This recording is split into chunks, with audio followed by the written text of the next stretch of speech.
Halo guys. Kelihatan, Kak. Oke. Ini udah jam 4. Kita bisa mulai aja dulu kali ya. Sebelum mulai, perkenalkan nama aku Gevira. Aku mahasiswi baru di Universitas Riau, jurusan Hubungan Internasional. Terus sekarang jadi tutor bahasa Inggris di sini. Oh ya, ini oke teman-teman, program Terjago Belajar kali ini itu kita tuh didukung sama banyak pihak ya, dari mulai Believe in Youth, terus ada Sejuta Cita, terus juga ada Jewel Community Indonesia, ada The Curious Mind, Teruntuk Project, ada Matematika, Anak Edukasi, Create Generation, Memori Nusantara, Project Buzz ID, terus ada Satu Pensil, ada Sustain the Nation, ada Impresi Asumsi, ada juga Di Balik Masa Remaja, sama Arise Arose, sama yang terakhir ada Become More Indonesia. Gitu. Ini pokoknya Terjago ini udah keren banget lah ya, udah banyak partner-partnernya juga. So buat hari ini kita bakal ngebahas tentang analyzing text. Teman-teman tahu nggak sih apa itu analyzing text?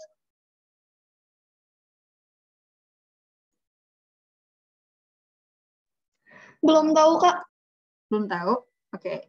Jadi kalau di dalam UTBK itu kita ada ada kayak soal-soal yang harus menganalize teks.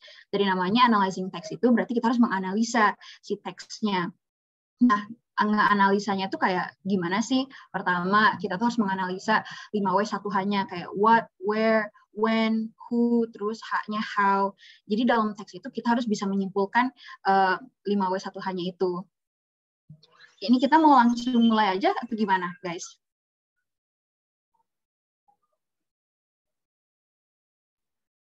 Langsung aja, Kak.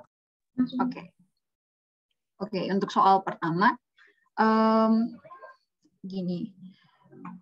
Kita mau aku baca bareng-bareng aja ya sama kalian, kita baca bareng-bareng, nanti we can figure the answers together. Oke, soal pertama, teksnya bilang, by some estimates, the average American collects an annual sleep debt of 500 hours, subtracting from an assumed norm of 8 hours of sleep a night. 2 out of 3 Americans get less than 8 hours of sleep a night during the work week. According to a recent study by the National Sleep Foundation in Washington, 40% say that they're so tired that it interferes with their daily activities. Sleep researcher William Anthony, a professor of psychology at Boston University, says fatigue is a significant problem in modern society. He says sleepiness is the leading cause of auto accidents, second only to drunkenness. All that drowsiness costs an estimated 18 billion annual in lost productivity. Oke, ada yang bisa kasih tahu aku nggak sih si teks ini ngebahas tentang apa?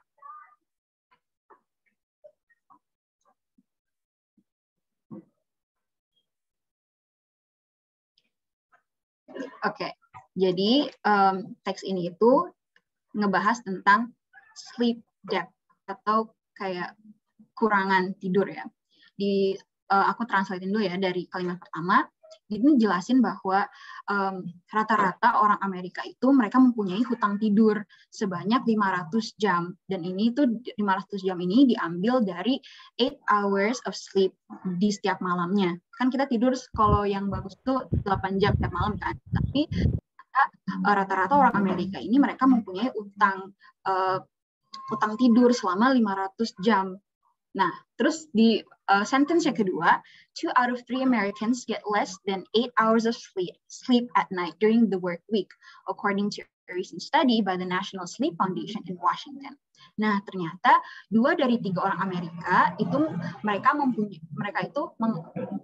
dari 3 orang Amerika ini mereka tidurnya itu kurang dari 8 jam setiap malamnya, terutama di hari-hari kerja atau work week ya. Ini tuh dari studi di Washington.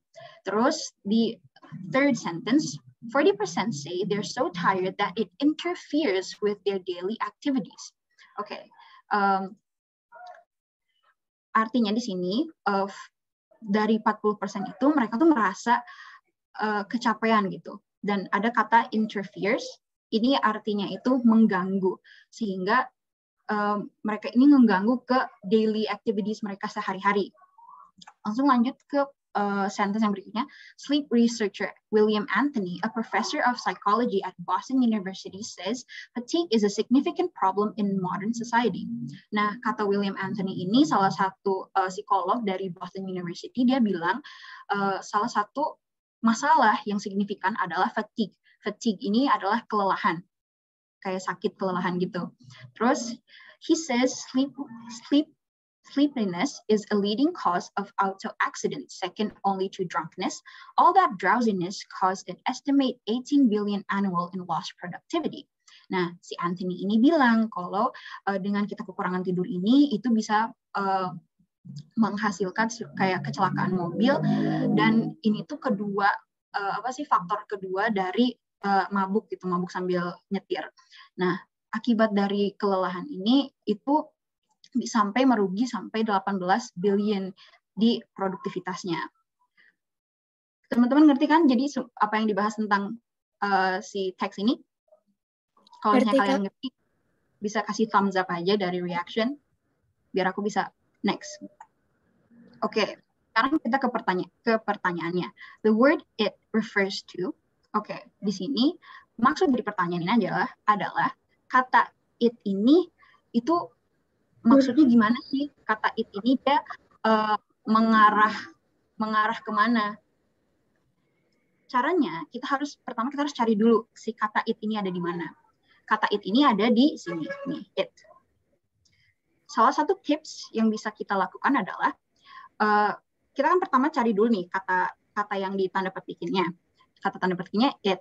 Kita langsung baca nih kalimat-kalimat sebelumnya biar kita bisa menangkap apa sih si it ini.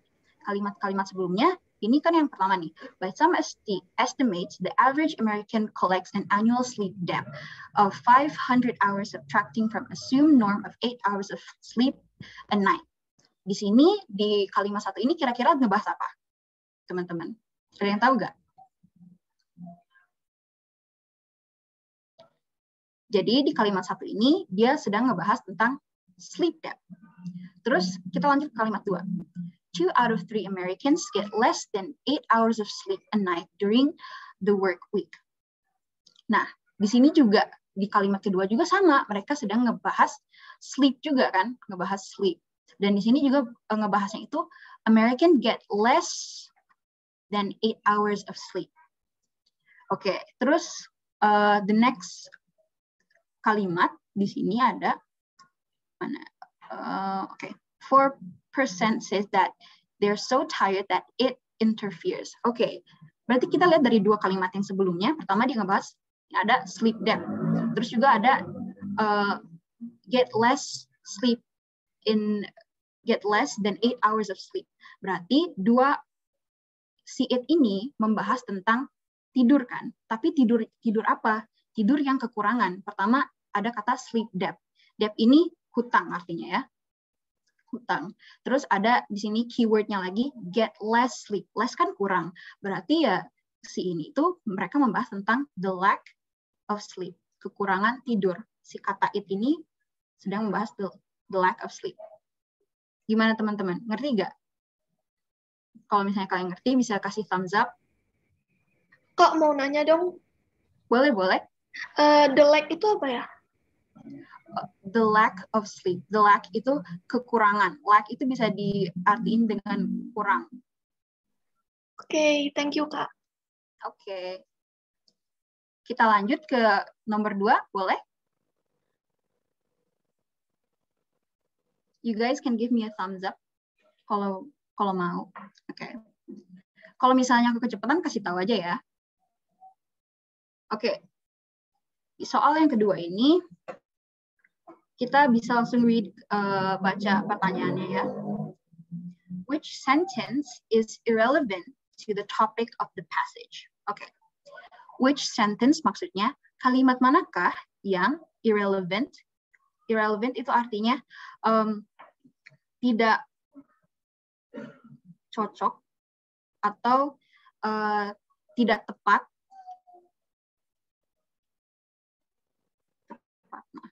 Kalau berbeda dengan relevant itu benar atau tepat, gitu ya. Oke, which sentence is irrelevant to the topic of the passage? Kalimat mana sih yang di dalam teks ini yang gak cocok sama isi teksnya? Kita bisa langsung baca ya teksnya.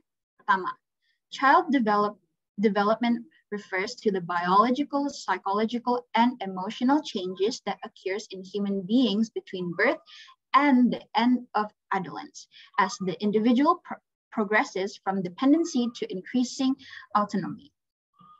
Di sini dia bercerita child development itu refers ke biologi, psikologi, dan perubahan emosional yang ini tuh secara kemanusiaan gitu, secara manusiawi, maaf.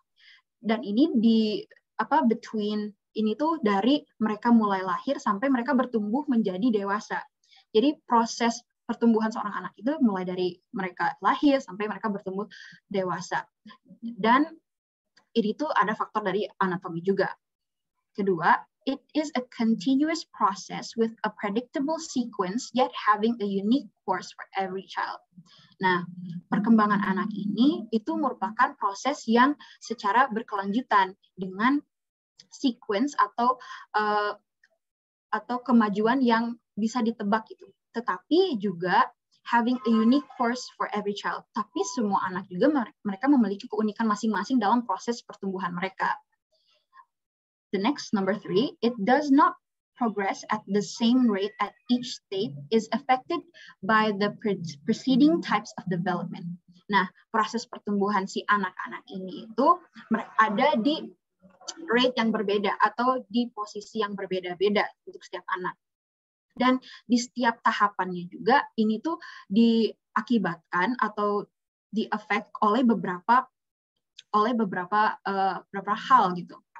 Terus yang keempat, because these developmental changes may be strongly influenced by genetic factors and events during prenatal life, genetics and prenatal development are usually included as part of the study of child development.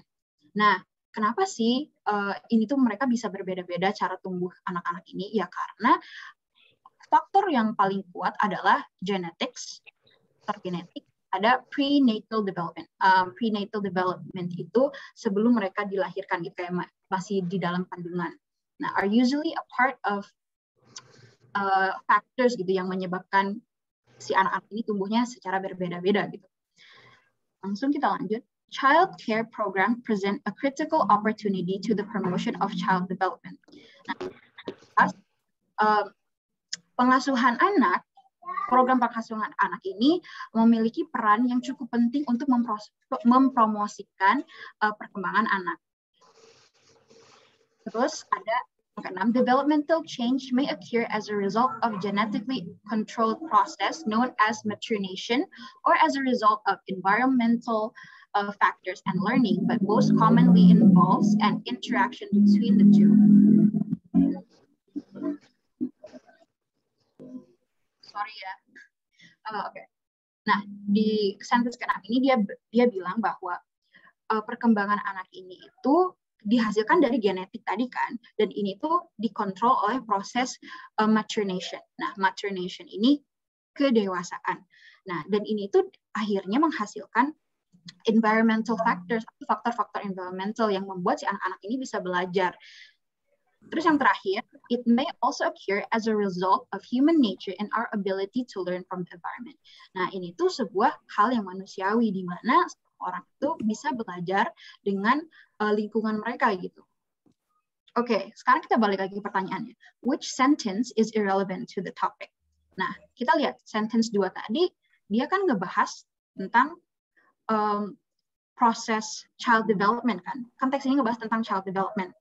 Si sentence kedua ini, dia mengelaborasi dari sentence pertama. Dia ngejelasin, is a continuous process with a predictable sequence. Berarti dia tuh ngejelasin kalau child development ini merupakan proses yang secara terus-menerus. Terus di kalimat yang ketiga, kita cek, it's It does not process at the same time rate, and each state is affected by preceding types. Nah, kalimat ketiga juga, dia masih menjelaskan tentang child development. Dia mengelaborasi lagi bahwa proses si anak-anak ini berbeda-beda gitu kan. Terus yang keempat, because these development changes may be strongly influenced by genetic. Nah, di sini juga sama kan, dia masih tetap membahas tentang child development. Dia ngebahas tentang child development ini bisa diakibatkan oleh genetik, yang mengelaborasikan dari 3 kalimat di atas tadi. Sekarang coba kita lihat yang kelima. Child care programs atau program penjagaan anak itu bagus, bisa kita promosikan gitu. Di dalam child care program ini kita bisa mempromosikan perkembangan anak. Menurut teman-teman, si sentence ini nyambung nggak sama sentence yang sebelum-sebelumnya? Enggak nyambung. Nggak nyambung. Kenapa nggak nyambung coba? Kenapa nggak nyambung? Ada yang bisa jawab? Karena yang kalimat itu bilangin soal child care programs. Kejap. Iya, yang ini kalimat 5 ini dia nggak nyambung. Karena di sini dia lebih ngebahas tentang child care programs. Bukan ini, bukan child development. Oke? Ngerti ya teman-teman? Ada pertanyaan buat soal ini? Nggak ada? Boleh aku lanjut ya? Oke, ini teksnya agak panjang. Teman-teman harus tahu kalau di UTBK ini emang kalau bahasa Inggris itu nge-analisis teks, terus komprehensi.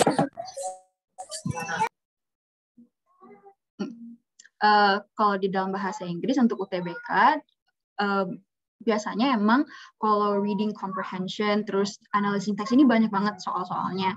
Terus UTBK kemarin juga soal-soalnya pada panjang-panjang, pokoknya mirip-mirip kayak gini lah.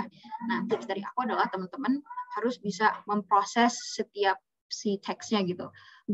Pokoknya kalian harus bisa menangkap 5W1H-nya tadi gitu, biar kalian bisa menjawab si pertanyaan-pertanyaannya. Gitu. Oke, kita bisa langsung baca soalnya. All of the following statements about elephant intelligence are true, except, berarti kita baca dulu ya. The old myth about clever animals may have been closer to the truth than science has been for much of its history. Until very recently, an animal were considered to be unthinking machines and human are the only intelligent species. Fakta zaman dulu atau rumor zaman dulu, mereka bilang kalau binatang itu mereka nggak pintar gitu. Binatang ini mereka nggak punya kayak daya pikir yang sama seperti manusia, dan cuman manusia doang yang mempunyai intelijen, merupakan manusia. Ya, manusia itu mereka only have intelligence, kalau binatang enggak gitu. Terus, however, aided by a new condition test that allows elephants to show their intelligence, scientists have discovered human and elephant intelligence have much in common. Most contemporary ethologists view the elephant as one of the world's most intelligent animals. With a mass of just over 5 kilograms, an elephant brain has more mass than that of any other land animal. In addition, elephant has a total of 300 billion neurons. Elephant brains are similar to humans in terms of general connectivity and areas. The elephant cortex has many neurons as a human brain. Nah, di sini dijelasin bahwa ilmuwan tuh ternyata menemukan bahwa binatang gajah ini mereka mempunyai intelligence juga loh, dan intelligence juga hampir sama dengan manusia. Soalnya si elephant ini mereka punya 300 billion neurons, dan cara kerja si otak gajah ini juga hampir sama dengan manusia gitu. Next paragraph. Moreover, elephant manifests a wide variety of behavior, including those associated with self-awareness, altruism, memory, and communication. It has been proven scientifically that elephants are self-aware. In one study, an elephant called Happy would touch a white cross painted on her forehead, a test used to test self-awareness in children. She could only see it in a mirror and understood that she was looking at a reflection of herself. Elephant also practiced altruism. There is a famous story of an Indian elephant called Chandrasekharan who was working lifting poles of a truck as it moved along and placing them in holes dug in the ground. When Chandrasekharan came to one hole, he refused to put the log in. Eventually, the Mahmal checked and discovered a dog sleeping in it. Only when the dog was gone would Chandrasekharan put the pole in. Paragraf ini ngejelasin bahwa ternyata si elephants ini, mereka itu mempunyai self-awareness sama seperti manusia. Dan ini dibuktikan dari yang namanya gajah namanya Happy, bahwa dia tuh bisa tahu kalau dia bisa melihat refleksinya dia gitu. Terus ada juga elephant yang dari India ini, dia itu gak mau memasukin si log atau si kayu ke dalam lubang karena di dalam lubangnya ada seekor anjing gitu. Jadi si gajah ini mereka mempunyai self-awareness atau kepekaan gitu. Paragraf terakhir, finally, elephants do have a long memories. They eat an incredible variety of foods and need to cover large distance to get it. They need to know where to go at what time of year. They learn this and remember it. Also, they have complex communication and societies, and they need to remember all the different individual voices and smell in order to be socially adept. Yang terakhir, elephants ini mereka mempunyai ingatan yang panjang gitu. Mereka ini mempunyai ingatan yang panjang karena mereka itu kan makan berbagai makanan gitu kan, dan mereka tuh harus menempuh jarak yang cukup lama untuk mendapatkan makanan mereka. Oleh karena itu mereka tuh harus tahu sekitar tahun apa gitu mereka harus pergi untuk berimigrasi mengambil makanannya, dan mereka juga harus mempunyai jiwa kayak sosial gitu. Mereka harus ingat suara-suara dan bau-bau dari binatang lain ataupun individu-individu lain biar mereka bisa socially adapt atau mereka bisa bersosialisasi dengan makhluk-makhluk yang lain. Di pertanyaan tadi, all of the following statements about elephants' intelligence are true except dari statement yang di sini, yang di bawah ini tentang elephant, kepintaran elephant ini, mana sih yang salah gitu? Soalnya kan di sini ada kata except, berarti kecuali. Berarti kita harus cari yang salahnya yang mana. Pertama, elephants like helping other animals. Kira-kira ini benar nggak teman-teman? Benar. Is A right? Boleh dijawab teman-teman atau give a thumbs up aja nggak apa-apa. Oke, kalau elephants like helping other animals, ini benar ya. Soalnya ini kenapa benar? Soalnya di sini kan tadi dia bilang kalau si elephants ini punya self awareness, di mana si elephant ini ada di penelitian bahwa dia tuh nggak mau memasukkan kayu ke dalam lubang karena ada anjingnya gitu. Terus yang B, elephant have a strong memory and cognition. Kalau yang B ini gimana? Benar atau salah? Yang B ini dia juga sama benar ya. Soalnya tadi di last paragraph dibilang, finally, elephants do have long memories. Si elephant ini mereka punya memori yang cukup panjang, yang kuat gitu. Jadi ini benar. Terus ada yang C. Like human beings, elephants have self-awareness. Ini benar nggak ya? Ini benar juga. Soalnya di sini kan tadi udah dibilang kalau elephants juga mempunyai self-awareness atau kepekaan gitu. Yang D, elephant brain has less mass than of other mammals. Nah, kalau ini benar atau salah teman-teman? Kita coba cek ya di atas. Ngebahas di yang sebelah sini kan ngebahas tentang mass atau ukuran kapasitas kepala gitu, kapasitas otak. Di sini dibilang mana kita cari. With a mass of just over 5 kilograms, an elephant brain has more mass than any other land animal. In addition, mereka ini their brains itu similar to human brain, kan? Similar to human brains. Berarti di sini salah dong, soalnya dia bilang less. Less kan kurang ya. Sedangkan si elephants ini, mereka punya mass yang jauh lebih banyak nih. More mass. Berarti jawabannya adalah D.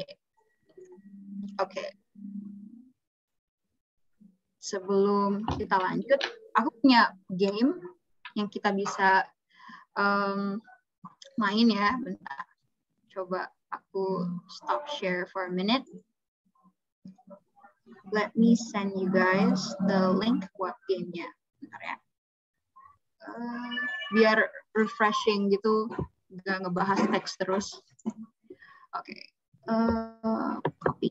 Nah, kalian bisa lihat ininya di chat. Nah.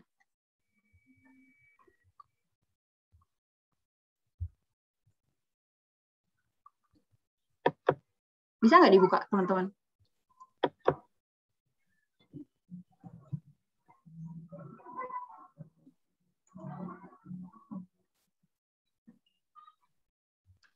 Kak, minta code-nya aja boleh nggak? Code-nya? Oke, hold up. For a minute. Bentar ya.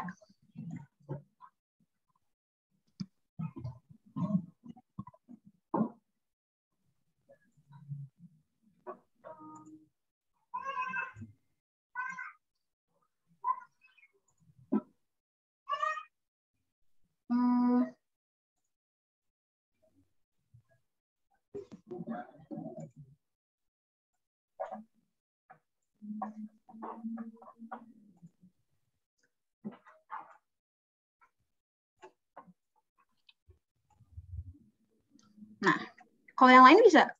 Udah bisa.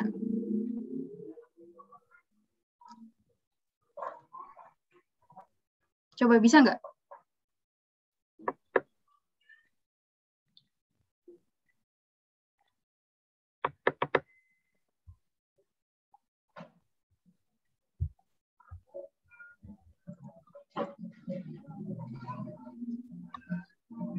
Bisa nggak, guys?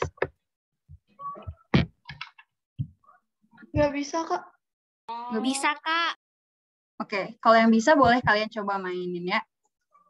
Atau kita main bareng-bareng aja deh ya. Oke, kita main bareng-bareng aja ya, bentar ya. Aku coba share-nya. It's pretty easy. Oke.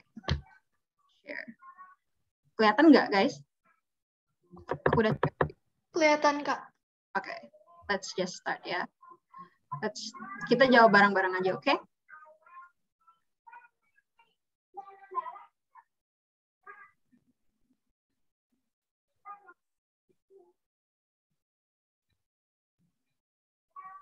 Nah, my mother's mother is my, jawabannya apa, guys? Grandmother. Grandmother, oke.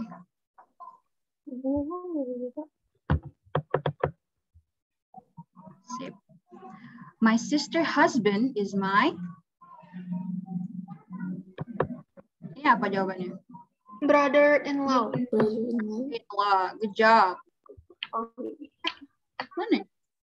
Husband-in-law, guys, sorry. Oh my God, sorry, salah pencet.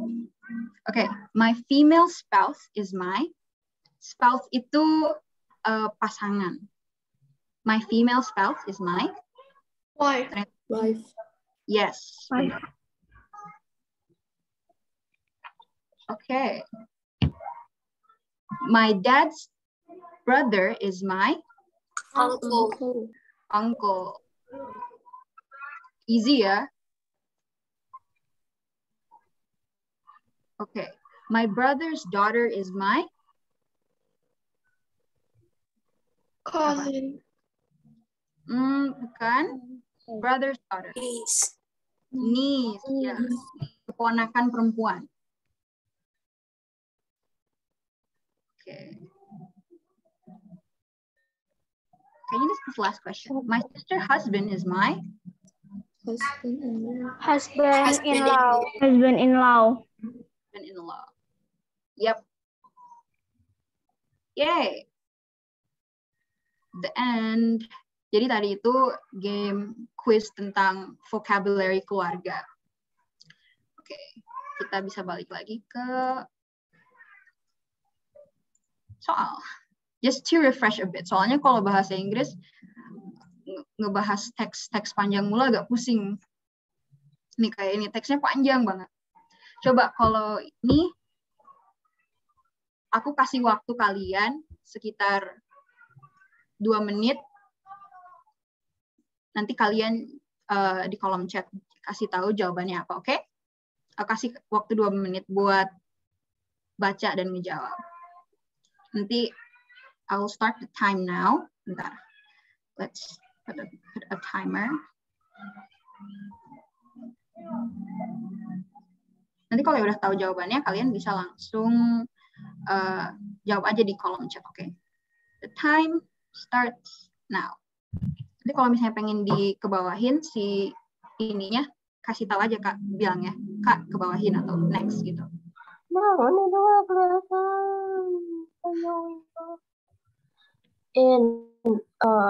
What is that? I can see it. Kalian baca dulu dan langsung jawab di kolom chat.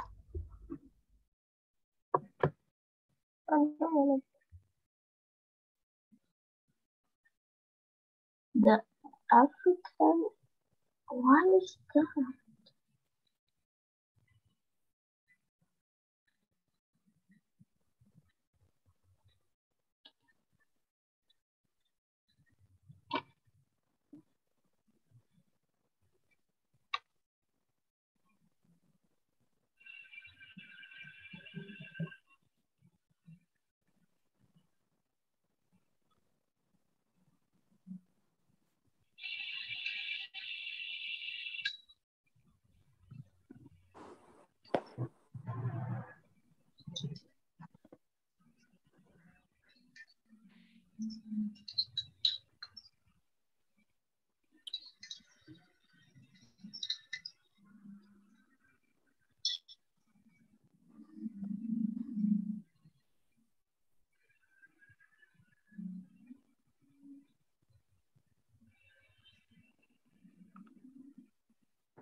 Kalau aku geserin ke bawah, atau kalian masih baca?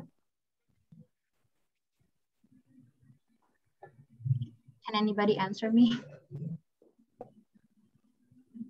Next, Kak.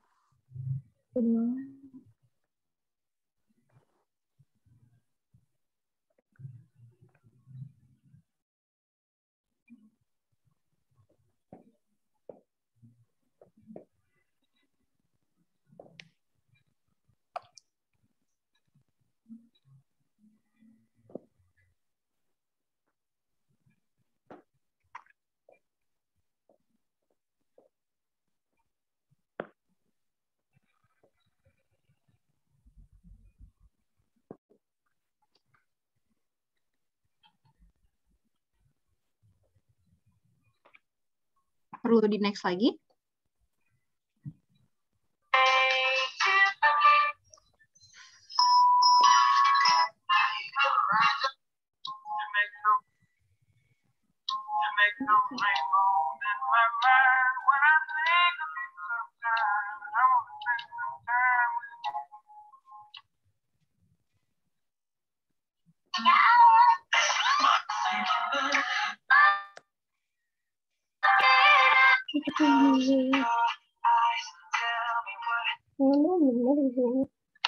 What's wrong with you again?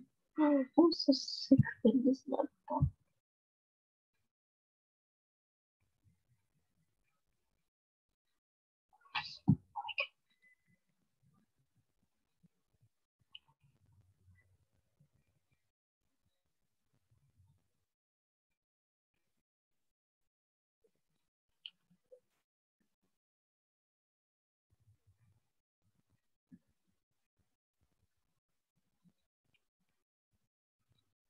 Yang udah punya jawabannya boleh langsung di kolom chat, langsung tulis A, B, atau C. Waktunya udah 5 more seconds.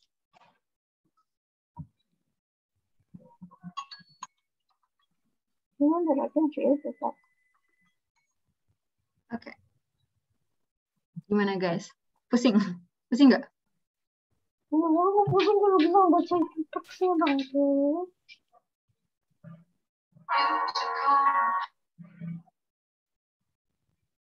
Udah nemu guys jawabannya?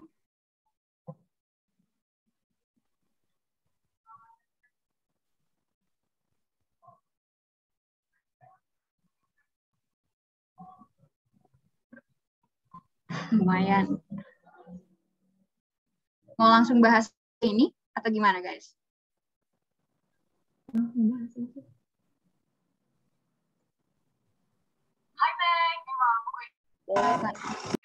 Lanjut bahas aja.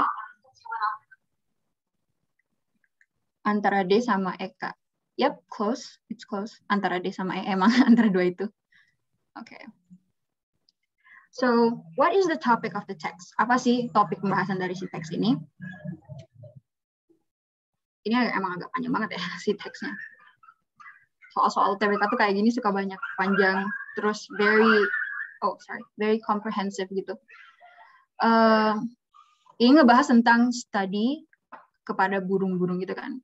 In a unique study, researchers at London University in Sweden have mapped the origin of migratory birds. Sorry, itu boleh di-mute dulu nggak? They use the result of investigate and discover major differences in the immune system of sedentary and migratory birds. Researchers conclude that migratory species benefit from leaving tropical areas when it's time to raise their young, as moving away from disease in the tropical enables them to survive with less constantly immune system. Okay. Jadi the thing yang kalian harus lakuin itu kalau misalnya lagi analyzing text, cari keywordnya ya. Di sini, sorry boleh dimatiin dulu nggak itu? Di mute dulu bentar ya. Oke. Okay. Ini di sini ada keywordnya adalah disease. Moving away from disease. Jadi di penelitian ini dia tuh ngebahas tentang burung yang berimigrasi. Nah, kenapa sih berimigrasi? As moving away from disease, untuk pergi dari disease gitu, dari penyakit gitu. Dan ngebahas tentang immune system kan di sini, immune system gitu. Oke, jadi kita lihat nih ke bawah. Kita langsung bisa kayak eliminate mana yang salah. What is the topic? The disease of migratory and sedentary birds. Ini nggak ngebahas tentang kayak penyakit di si burung yang dipunya si burung dua ini. Berarti this one is wrong. Terus ada the complexity of the immune system of the migratory birds. Nah, ini juga wrong. Soalnya kan kalau kita ini ngebahas tentang teksnya secara keseluruhan, gitu, apa yang dibahasnya. Terus cek the origin of migratory and sedentary birds. Ini dia nggak ngebahas tentang originnya doang, dia cuma ngesinggung originnya sedikit kan. Kayak si burung itu berasal dari mana, kayak cuma ngesinggung, tapi kan topik dari si teks ini. Berarti this one is also wrong. Terus yang terakhir, how the immune system of the birds responds to the disease. Nah, respon dari imun sistemnya si burung-burung ini terhadap penyakit. Ini juga kurang tepat ya. Jadi jawabannya itu how the immune system of the birds change as they migrate. Kenapa? Karena di sini di teks ini dia ngejelasin kalau si burung-burung ini mereka berimigrasi ke satu tempat ke tempat yang lainnya. Nah, dan di sini ngebahas tentang gimana sih cara mereka bisa bertahan gitu untuk berimigrasi dari satu tempat ke tempat lainnya dengan mempunyai sistem imun tubuh. Kayak gitu teman-teman. Ngerti nggak? Atau ada yang masih bingung gitu? Ngerti, Kak. Ngerti, Kak. Nah, the next question is, the next states all the following except ini mana yang benar? Di bawah ini semuanya benar kecuali yang mana? Coba kalian tahu nggak jawabannya apa? Masih teks yang sama ya? Kita lihat A. The migratory birds have to cope with pathogens and in two regions. Kita balik lagi ke atas, kita coba lihat. Si burung migratory ini mereka harus bisa bertahan dengan patogen di dua region, itu dua daerah ya. Let's find it here. Analyzing the generally of 1,300 songbird species enable the researchers to establish that both sedentary birds, which do not have Northern Europe, do not leave Northern Europe in the winter, and migratory birds, which breed in Europe but spend the winter close to the equator, originate from Africa. The researchers then went to study the immune system in 3 different groups: sedentary birds in tropical Africa, birds, and migratory birds.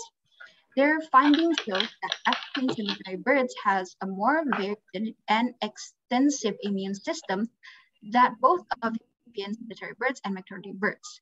Evolution has quite simply ensured that the bird species migrating to Europe was equipped with much less variable immune system, as Europe has far fewer disease than the tropics. Oke, ini ngebahas tentang burung-burung yang bermigrasi. Penelitian yang bilang kalau burung-burung yang dari Europe itu mereka mempunyai immune system yang jauh lebih banyak gitu, variable. Jadi banyak si immune systemnya gitu. The African sedentary species probably need a more advanced immune system to deal with the richer flora of pathogens to which they are exposed. What really surprised the researchers was that the immune system of the migratory bird shows a similarly low variation to that of the European sedentary birds. Nah, di sini kan ngebahas tentang pathogens tadi ya. Kita balik lagi. Have to cope with pathogens in 2 regions. Nah, si migratory bird ini kan nggak dibahas ya dua regions gitu pathogens ya, cuma 1 doang. Berarti yang ini the text states all the following. Yang ini tuh benar. Yang ini benar. Soalnya di sini kan dia udah bilang nih. Kalau sebelah sini. Mereka itu kan ngebahas di Afrika sama di Europe. Jadi 2 regions kan, berarti 2 daerah, di African sama di Europe. Oke, terus chronic inflammation is an example of the cost associated to advanced immune system. Nah, tadi juga ada ngebahas tentang chronic inflammation di sini. Example of these costs could be autoimmunity and other immune system disease such as chronic inflammations. Berarti ini juga benar, chronic itu salah satu example dari associated advanced immune system. Ini benar juga. Terus ada the immune systems of the ancestor of migratory birds was more advanced than the migratory birds. First, yes. Yang ini juga benar bahwa immune system yang burung-burung Oke. Okay. Dia bahasa Inggris semua ya dong. Boleh di. Terus ada yang immune system disease are more dangerous than pathogens. Nah, yang ini salah. Soalnya, why is this wrong? Soalnya dibahas kan, di immune system disease ini lebih kayak membahayakan daripada pathogens. Malah immune system kan kalau membangun imun kan, berarti mereka ini melindungi dari yang namanya pathogens gitu. Bisa dimengerti nggak teman-teman teks yang ini? Mengerti. Oke. Agak kompleks banget sih yang ini. Nah, ini agak short. Kita langsung lihat ke soalnya. The phrase talking leaves in line 7 was used to refer to. Okay. Kita langsung cari aja ya. Talking leaves. Talking leaves. Let's find the word. The Roman alphabet, mana talking leaves. Nah, talking leaves. Coba kita baca paragraf ini aja berarti ya. Kita nge-analyze paragraf ini doang. The Roman alphabet took thousands of years to develop from the pictures writing of the ancient Egypt through modification of Phoenicians, Greeks, Romans, and others. Yet in just a dozen years, one man, Sequoia, for the church people. Paul Bert, Eastern Chinese secure as hunter and a silversmith in his guild, as well as an able interpreter Boleh who di-mute knows dulu sebentar. Spanish. Later, Curious wanted his people to have secret of the talking livers as he called the books of white people and showed her. So he said, oh, they shine a widen from carriage. This gave a more recorded people attention table. He began by designing photographs for every word in the course. Vocabulary. Vocabulary. Lanjut, mau dilanjut? Vocabulary. Exactly. His wife. Reputedly his wife. Oke, aku lanjut ya. Reputedly his wife, angry at him for his neglect of a garden and house, burned his notes, and he had to start over. This time, having concluded the picture's writing was a cumbersome, he made symbols for the sounds of the Chirluk language. Eventually, he refined his system to 85 characters, which he borrowed from the Roman, Greek, and Hebrew alphabets. He presented the system to the Turco General Council in 1821, and it was wholeheartedly approved. The response was phenomenal. Turcos who had struggled for months to learn English lettering in school picked up the new system in days.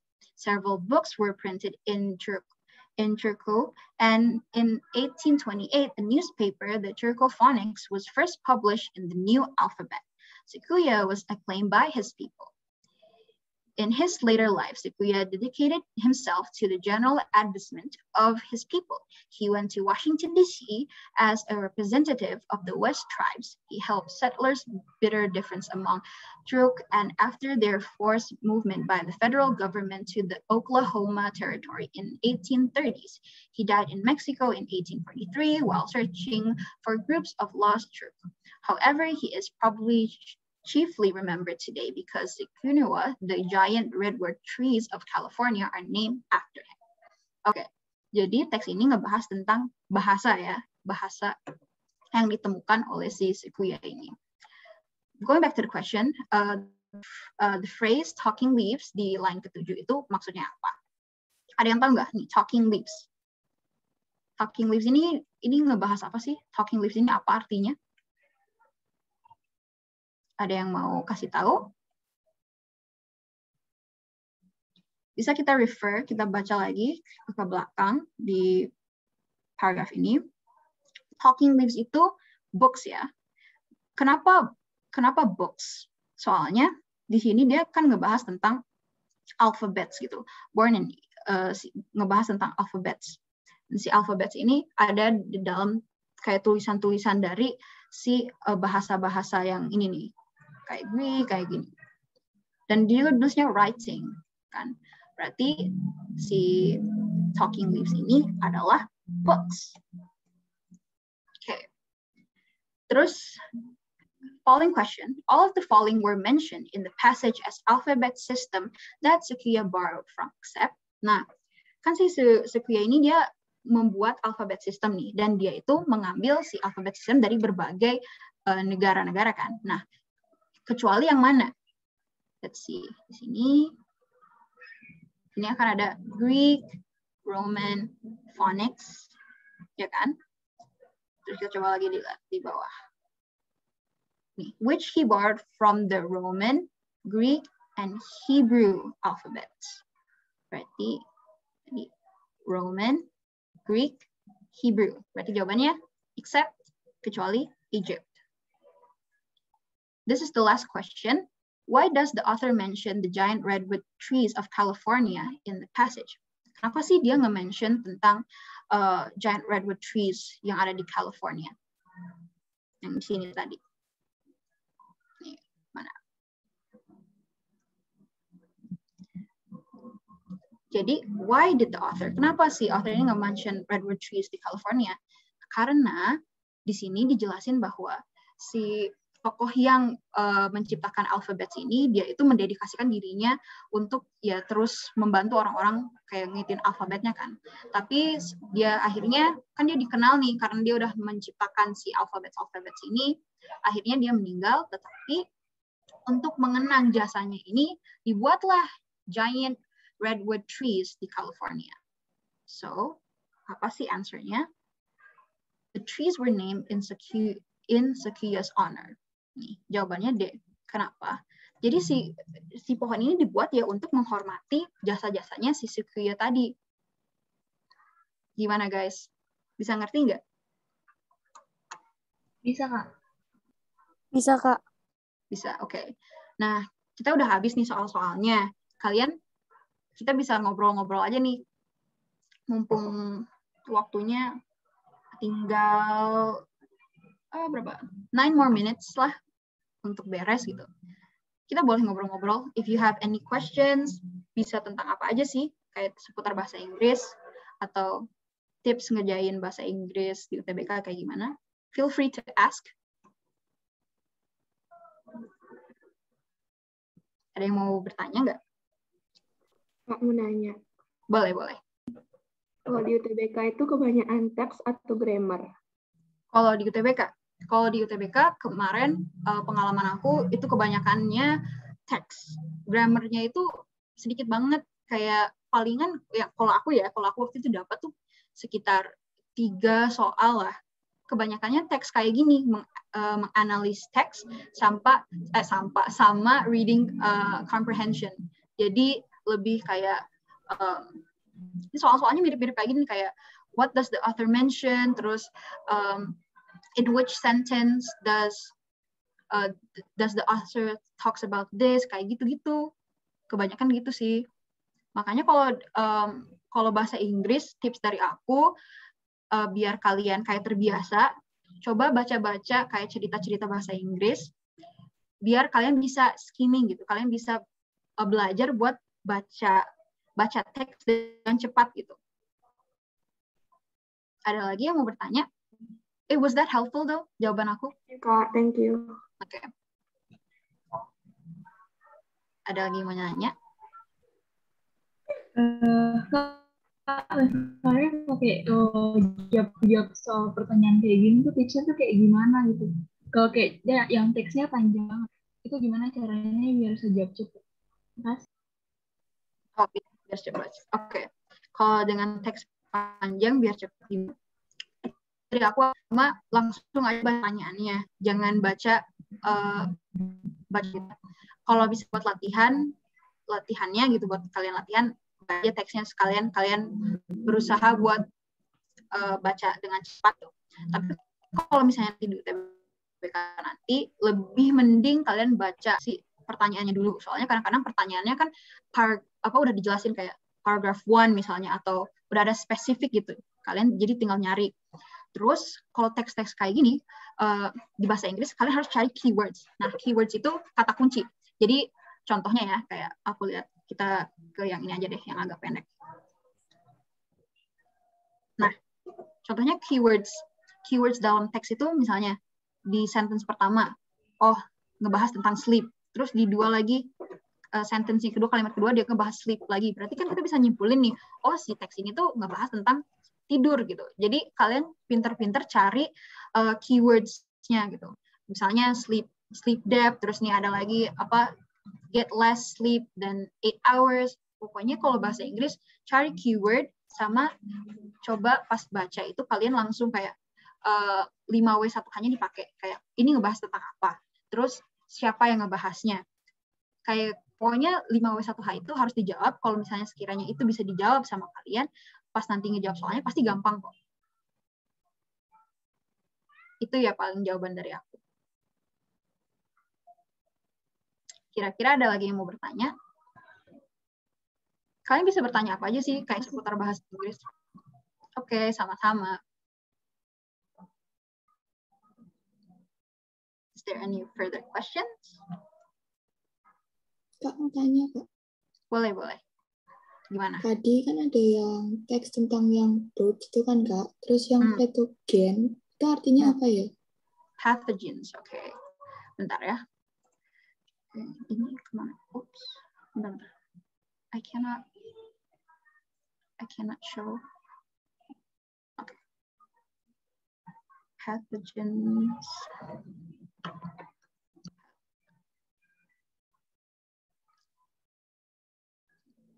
Ini screen aku kelihatan nggak sih? Soalnya di aku kayak nge-lag gitu. Bentar, kelihatan nggak? Atau nggak ada?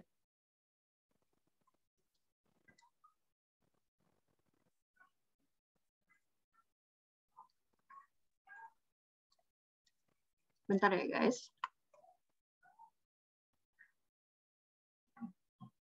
Jadi pathogen itu patogen kayak disease gitu. Kayak sebuah penyakit gitu guys. It's like a disease gitu, semacam penyakit. Pathogens, ya, pathogens. Kalau bahasa Indonesia pathogens itu patogen. Was that helpful? Oke, Kak, makasih. Oke, ada lagi yang mau bertanya? Patogen tuh kalau misalnya anak IPA ya, anak IPA itu kayak apa sih, bakteri ya, penyebab penyakit di manusia. Nah itu. Tapi aku walaupun anak IPA tapi I kinda suck at biology, sorry. Ada lagi yang mau bertanya guys?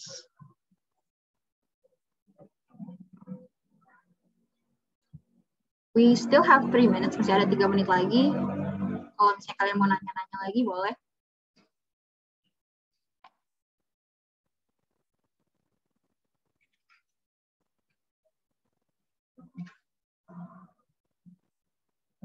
Ada lagi nggak pertanyaan? Kalau nggak ada,